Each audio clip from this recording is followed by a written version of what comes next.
13 horas y 18 minutos en el Estado de Israel, día martes. Tenemos este encuentro con el profesor Natalio Steiner, director de Comunidades Plus.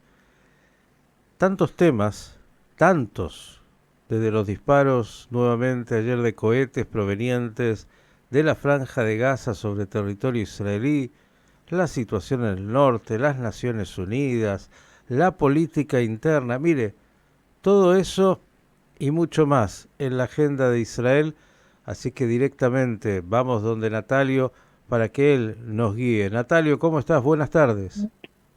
Hola Miguel, ¿qué tal? ¿Cómo estás? Buenas tardes a todos. Espero que estén todos muy bien. Sí, efectivamente muchos temas, Miguel, y si me permitís voy a empezar por el más simple de todos, el más sencillo de todos, y que es útil que también los judíos de la diáspora lo sepan. Este jueves, de jueves a viernes, por la madrugada acá en Israel, cambia el horario. Va a haber 6 horas de diferencia entre Argentina, por ejemplo, e Israel. Por lo tanto, aquellos que tienen parientes, familiares, ya están informados, no se sorprendan, 1 hora menos vamos a dormir, 1 hora más va a haber de diferencia con la Argentina. Por pasado esto, que ya obviamente resulta anecdótico ante un Estado, un país que sufre todos los días una situación catártica, si no es el terrorismo, si no es alguna acción terrorista en Judea y Samaria, si no es Gaza, si no es el Hezbollah, son las relaciones con Estados Unidos, que como ya hemos hablado en varias oportunidades, viene atravesando un estado de deterioro realmente ya insoportable. En el día de ayer, esto llegó al límite que se podía llegar, por lo menos es lo que piensan muchos aquí. Hay distintos comentarios de analistas internacionales, por supuesto, te puedes imaginar, pero ¿cómo va a seguir básicamente esta situación? En primer lugar, lo que hay una coincidencia es que efectivamente, si bien esta resolución es una resolución que insta al cese del fuego, pero pone en un segundo plano el tema de los rehenes, no eslabona, no encadena una cuestión con la otra en forma visible, y por lo tanto es un triunfo político del Hamas Islámico, que ya lo ha hecho saber con un comunicado bastante extenso el día de ayer, pero muy difundido al día de hoy, donde queda resaltada la relación tan complicada que está viviendo Israel con Estados Unidos. Acá no dudan es que más allá de la relación de Biden, más allá de la actitud de Biden y la orden de Biden de dar el veto a una resolución de este tipo, mejor dicho, obviamente no instrumentar el veto, sino permitir que pase esta resolución tan complicada y tan compleja para Israel, está a la mano de Kamala Harris. Es decir, está a la mano de la vicepresidente de Estados Unidos, que está adquiriendo cada vez más poder y que representa al ala, llamémosla, más progresista y al ala más fuertemente anti-israelí o condicionante de Israel en todo sentido. Biden ha respetado la intención de Israel de llegar a un final respecto a que hay que eliminar el Hamas. No es esa la posición de Kamala Harris.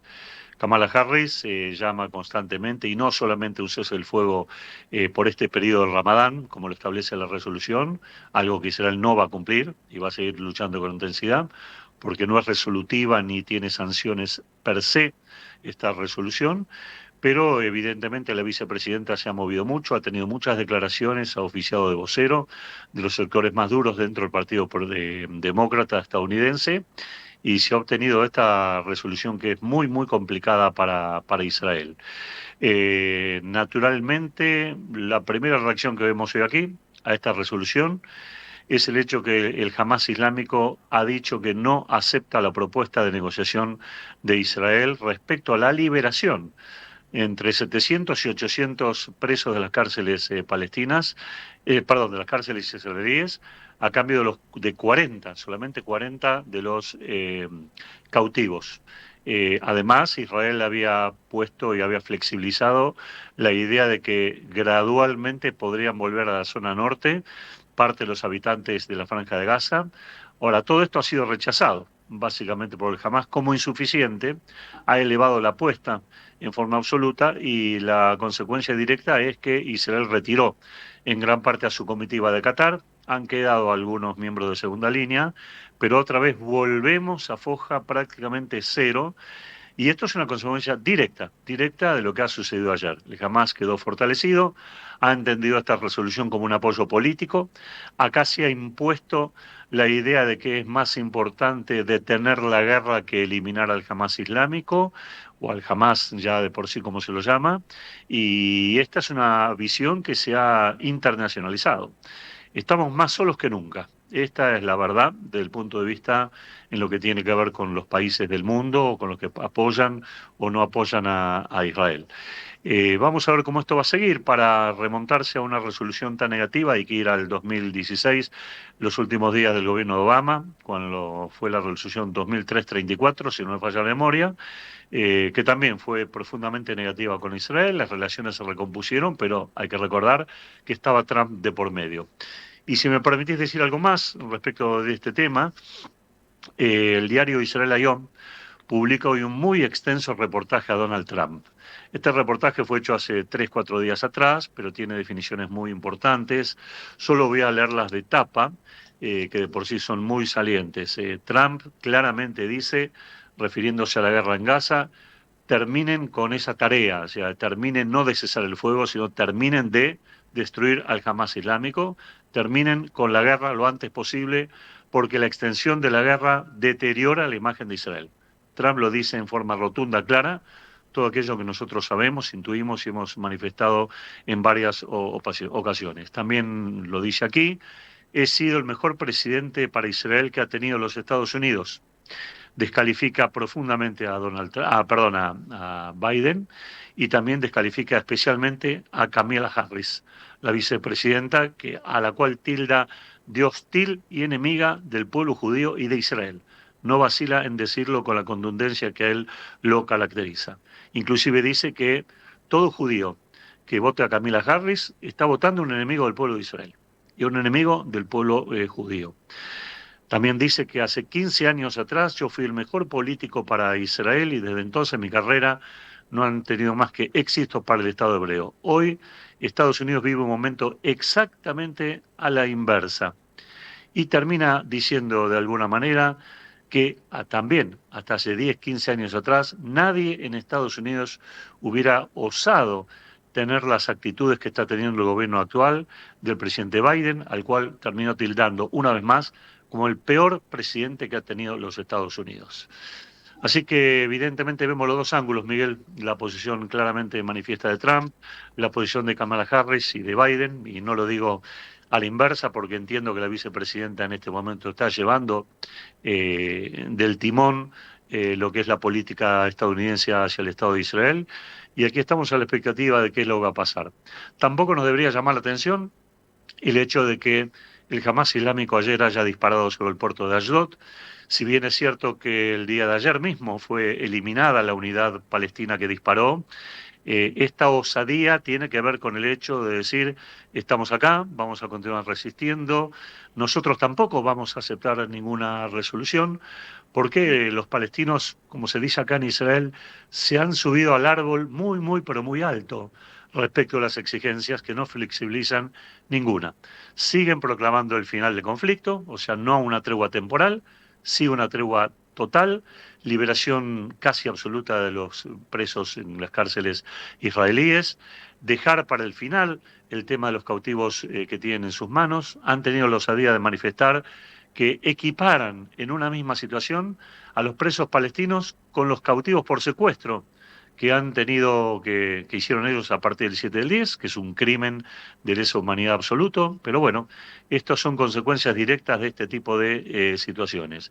Mientras tanto, Israel sigue batallando con intensidad en ese famoso hospital que cada vez está menos lleno de terroristas, pero sí cada vez de mayor cantidad de armamentos. Y también la sorpresa que hemos tenido ayer, un día muy cargado de noticias y que tiene repercusiones hasta el día de hoy, es la acción de inteligencia muy buena que ha llevado a cabo Israel, que permitió desbaratar un contrabando de armas iraníes de enorme magnitud, que de haber llegado a Judea y Samaria podría haber llevado a acciones muchísimo más violentas contra Israel, y que demuestran el grado de involucramiento iraní detrás de todos los actores proxies el Hamas, los Houthis, Hezbollah, que hoy también atacó un Moshav, Abibim, en forma intensa. Si todos estos actores se están volviendo en contra de Israel, aquí tenemos que soportar con mucha fuerza, ser muy estoicos para afrontar qué es lo que viene.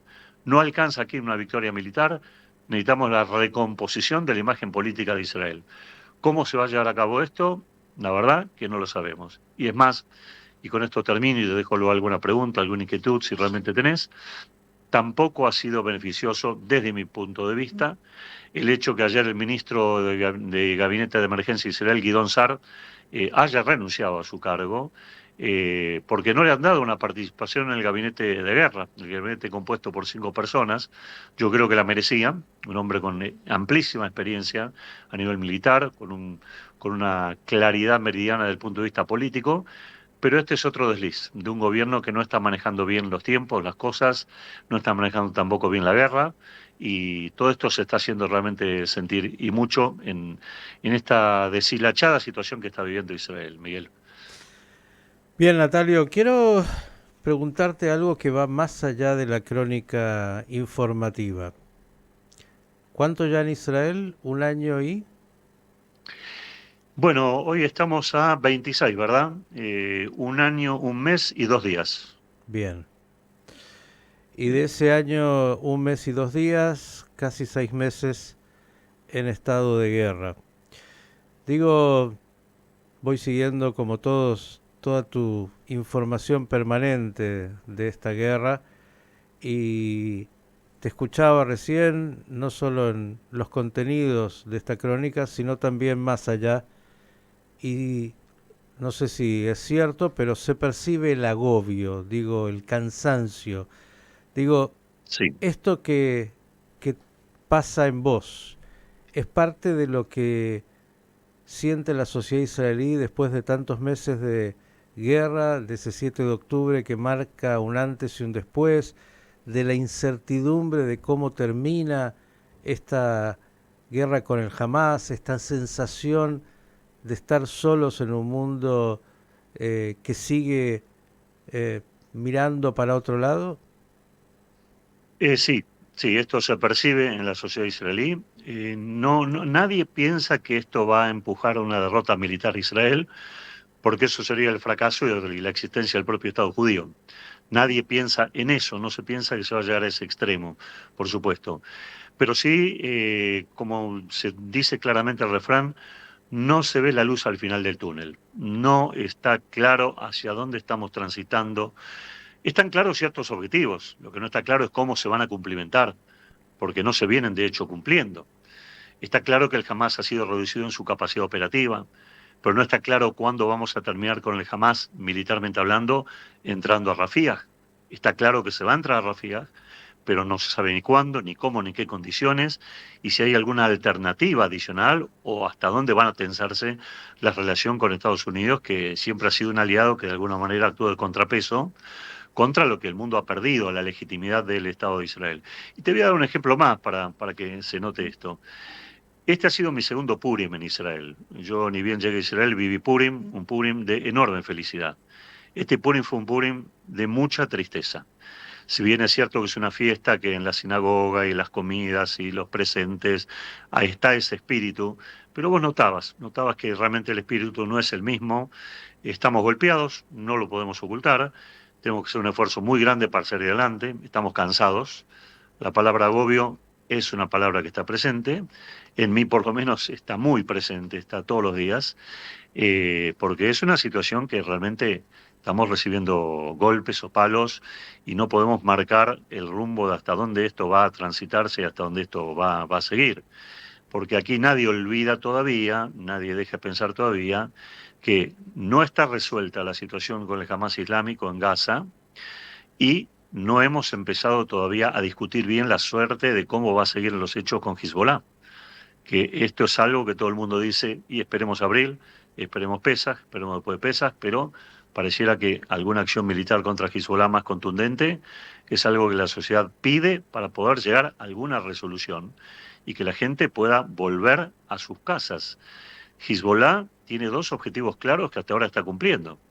por un lado, hacer de soporte del Hamas y tratar de quitar un peso mayor a la ofensiva israelí contra el Hamas, distrayendo fuerzas, y por otro lado, impedir que los habitantes del norte de Israel tengan una vida normal. Esto es muy grave, no solo porque están evacuados, sino porque hay toda una extensa zona norte fértil que está bajo fuego del Hezbollah. Y las respuestas israelíes son importantes, pero no son contundentes. Y la gente lo que ve es que pareciera ser que Israel ha perdido contundencia, ha perdido punch, como dirían los boxeadores, ha perdido esta capacidad de golpear y de noquear a un rival, y estamos luchando a ver cómo nosotros nos sostenemos para seguir adelante. Este es un poco el clima que se vive, independientemente de que, por supuesto, hay que apoyar y se apoya a Tzal, sobre eso no hay ninguna discusión acerca de que el ejército es intocable y hay que sostenerlo. Y en el medio de todo esto también está, y merecería un programa aparte quizás, todo el tema de la ley de reclutamiento, que hoy sufrió una nueva postergación en la discusión dentro del seno del gabinete, o la ley no ha llegado todavía a la Knesset para ser votada, con todo el tumulto que esto va a implicar, y sin embargo en el gabinete no hay todavía consenso acerca del formato definitivo que esta ley se va a empujar a la Knesset, y se tiene mucho temor, aún inclusive miembros del Likud han manifestado que distintos aspectos de la ley que se va a elevar no son positivos, ni para Israel, ni para el gobierno, ni le van a hacer bien a la coalición de gobierno tampoco. Estamos realmente en un novillo, una madeja, que es muy difícil destejer todo lo que está tejido. Por favor, lo que le pido a la gente es que no me tome de pesimista. Quiero tratar de describir la situación anímica y política que estamos viviendo acá en Israel, de la cual tenemos esperanza de salir, pero queremos ver cómo esto va a poder materializarse en forma clara. Por el momento, estamos en un momento muy, muy crítico. En semanas, te diría muy críticas, yo creo que en las próximas 2 o 3 semanas tiene que definirse ya en forma contundente la situación de Gaza, cuál va a ser el rumbo y la perspectiva definitiva respecto a Rafah. No tanto informar y opinar y decir y sostener y vamos a atacar y no se puede eliminar el Hamas si no se tiene Rafah. Todo esto ya lo sabemos, ya lo conocemos. Queremos saber cómo esto se va a transformar en hechos y hasta dónde la presión mundial va a poder, obviamente, frenar algo que es para Israel una necesidad ineludible: la eliminación física del Hamas, por lo menos en gran parte de sus aspectos. Bien, Natalio, yo le voy a proponer a usted lo mismo que usted ya ha visto que hacen muchos de los israelíes.